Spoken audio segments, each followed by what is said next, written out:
Hey guys, welcome to a new video. Today on my program, two things actually. One is sort of DJ connection meeting networking thingy with some cloud. I don't know what it is.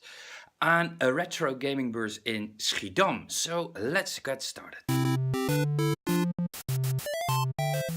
If you want to get to the next level with me, consider subscribing if you already haven't and hit the bell button to get notified when I upload a new video.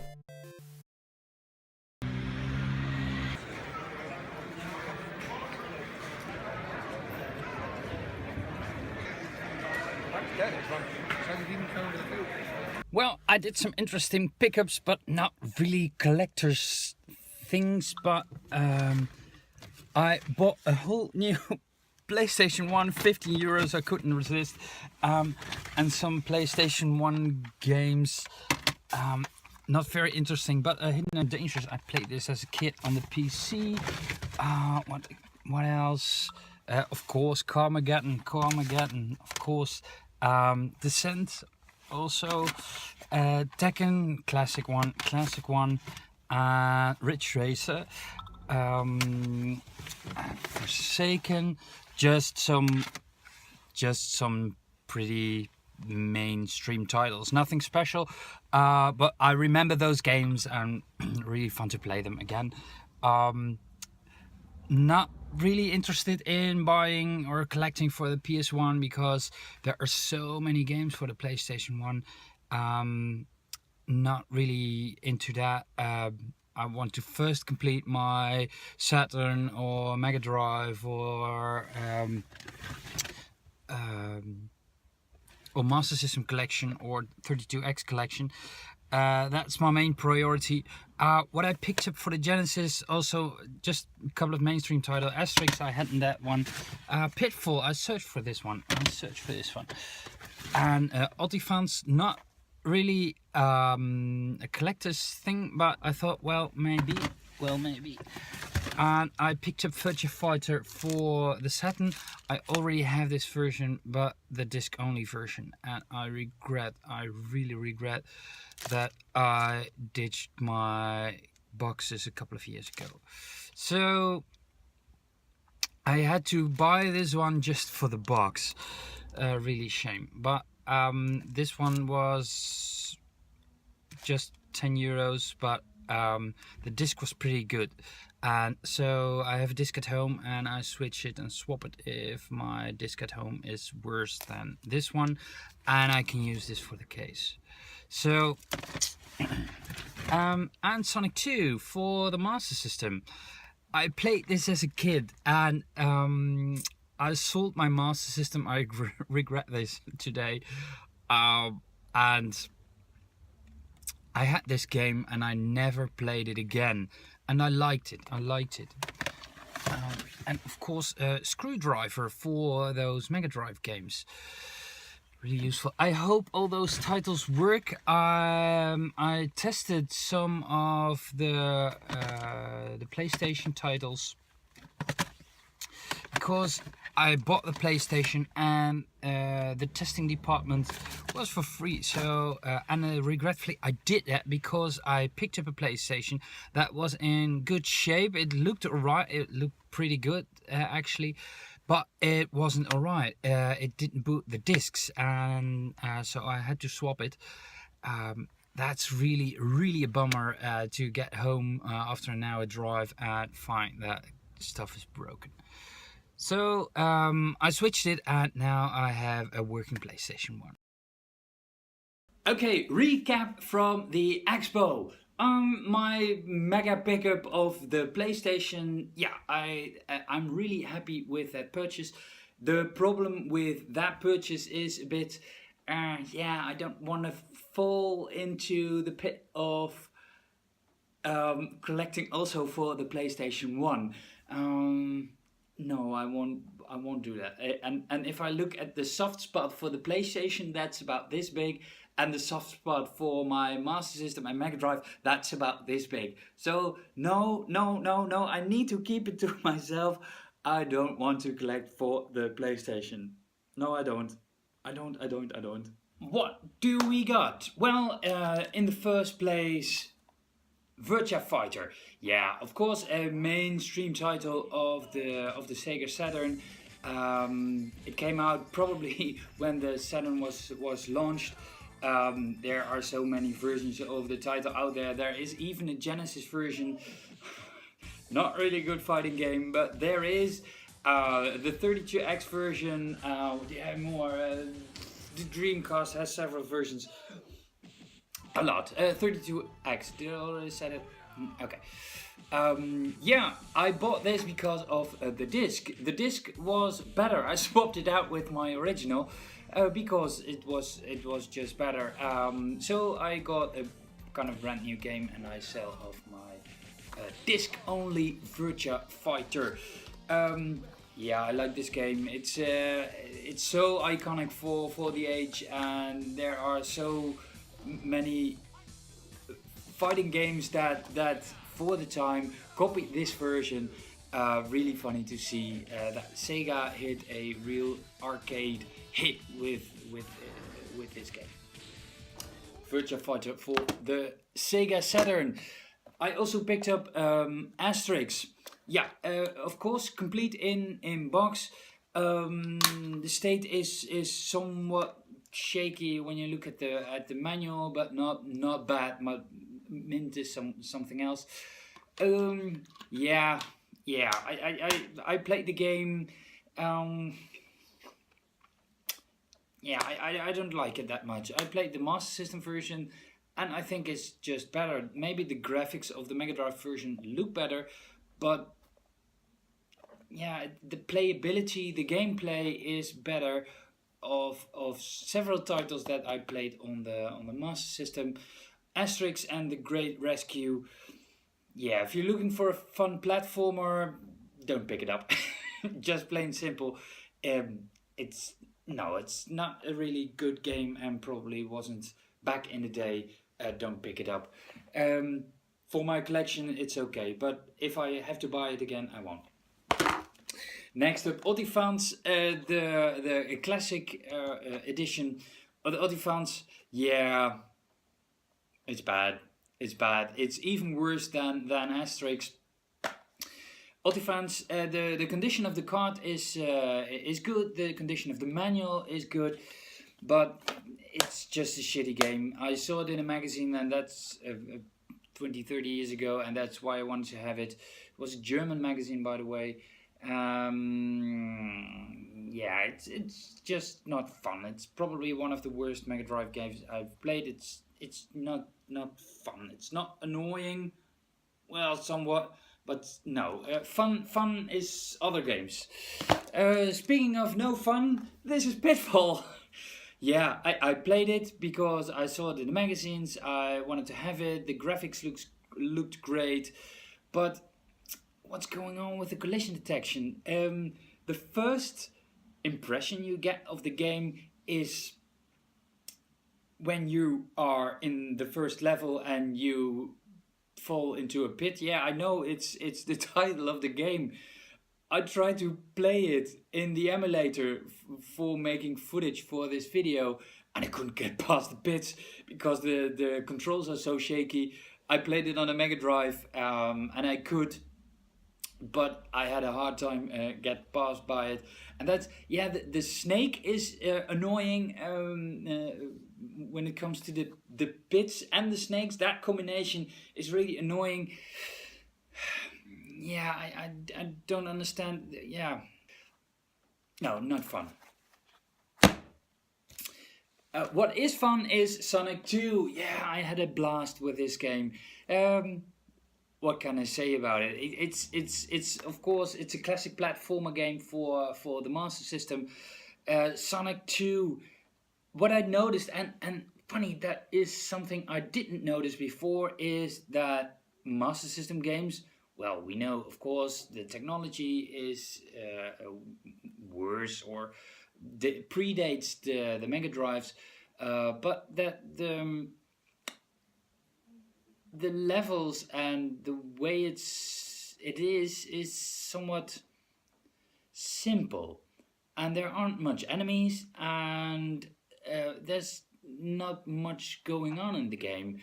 And I don't understand why, when I look at, for example, Fantasy Zone, that is a rich, colorful game with a lot going on in the game.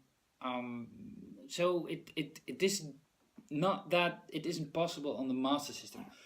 But it's really fun to play it. I didn't play it for, well, when I was a little boy.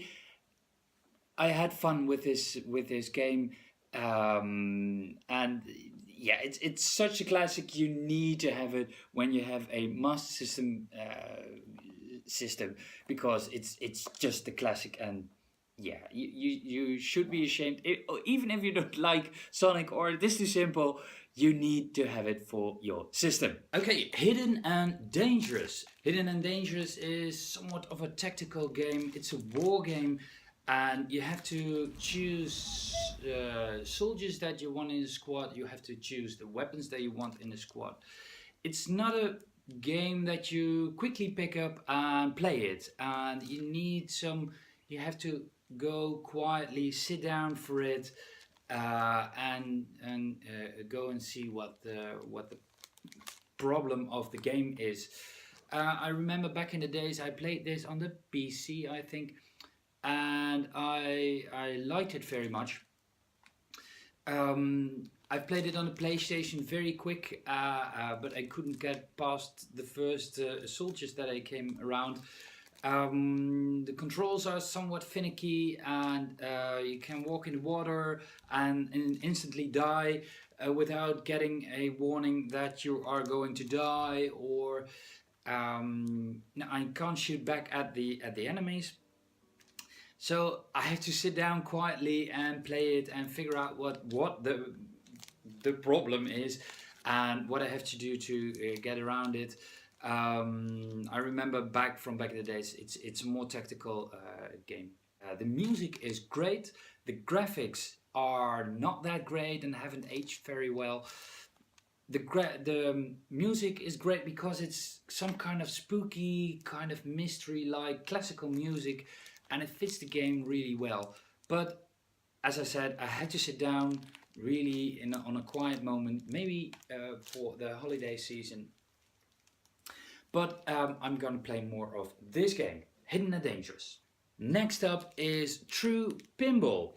And I like this game. It's maybe a bit short. You have a few tables in this game.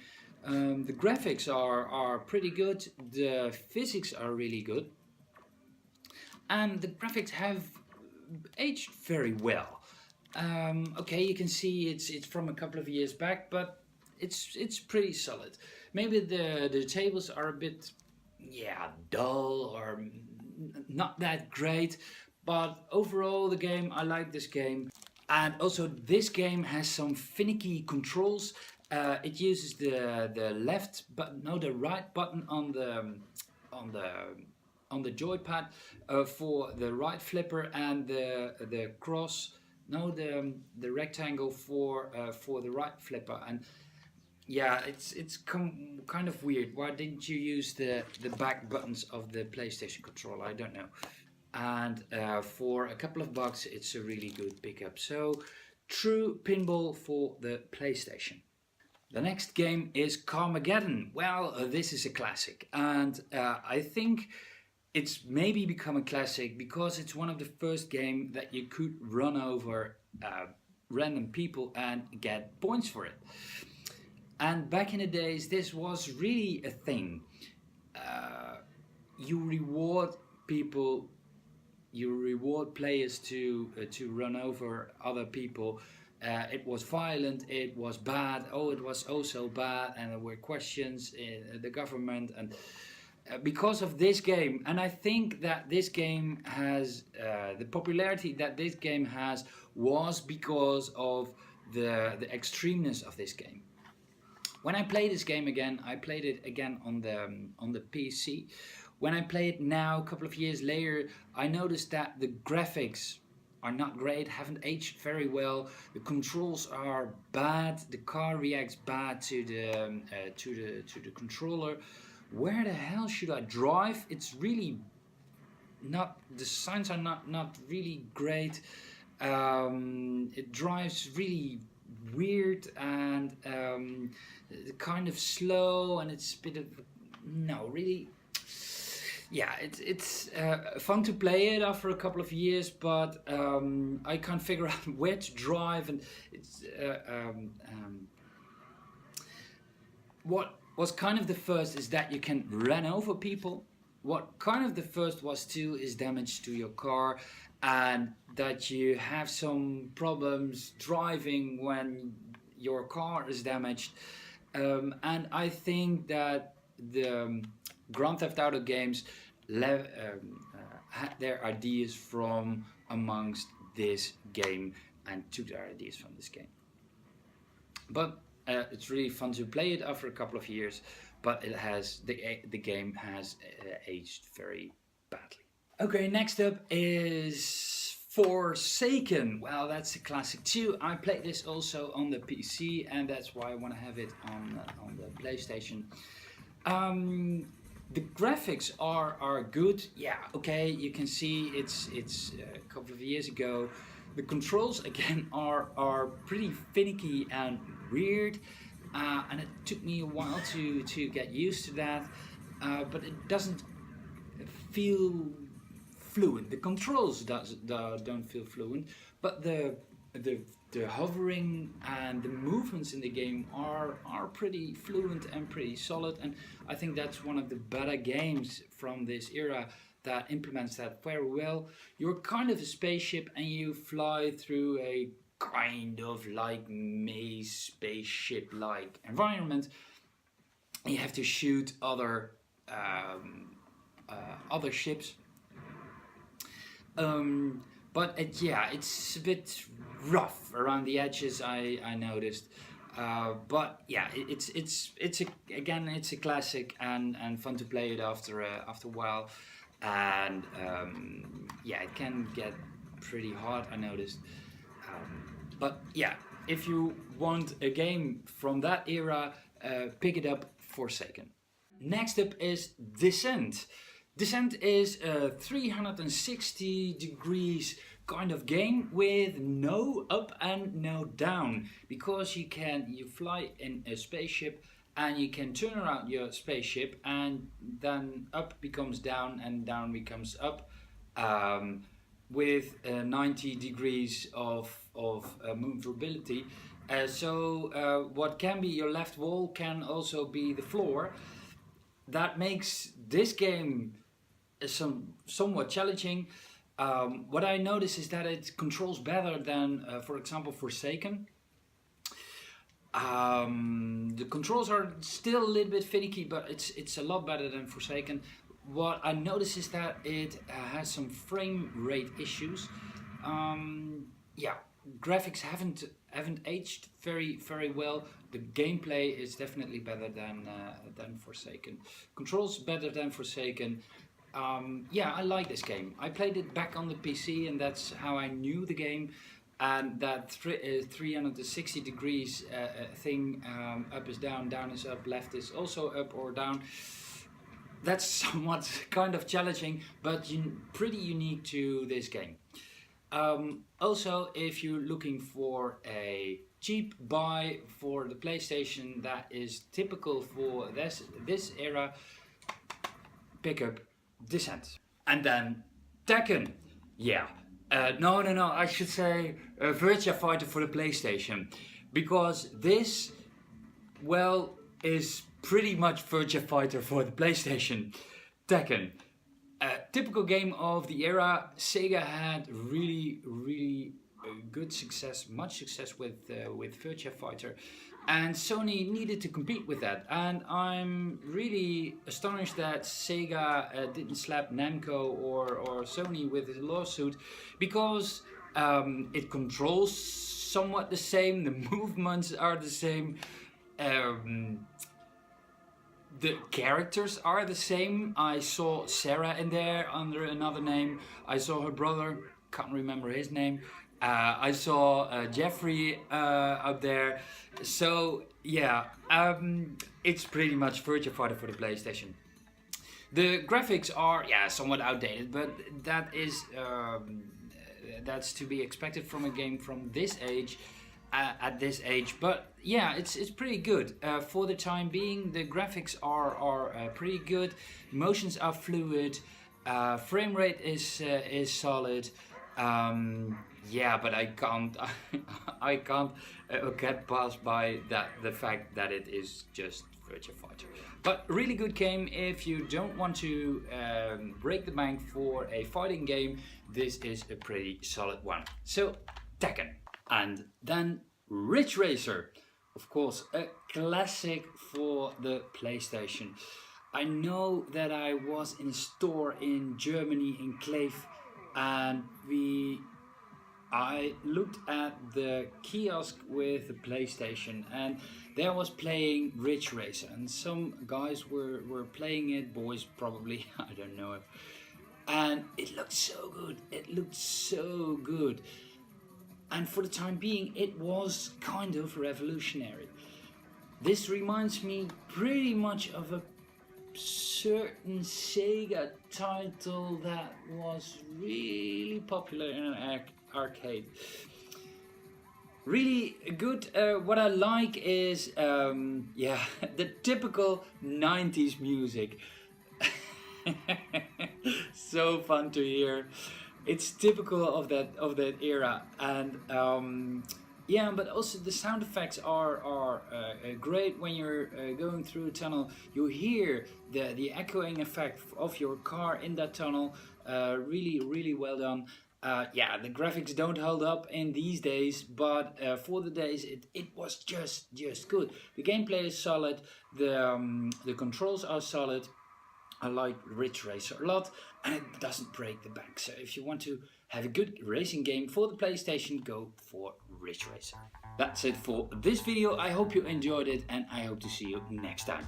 That's it already for this video. I love making these videos for you, but in order to continue to do that, I need your support. You can support me for free just by hitting the thumbs up button, so YouTube will offer my video to more people. You can also subscribe to my channel if you like, and hit the bell button to stay updated. Thank you for watching, and I hope to see you next time.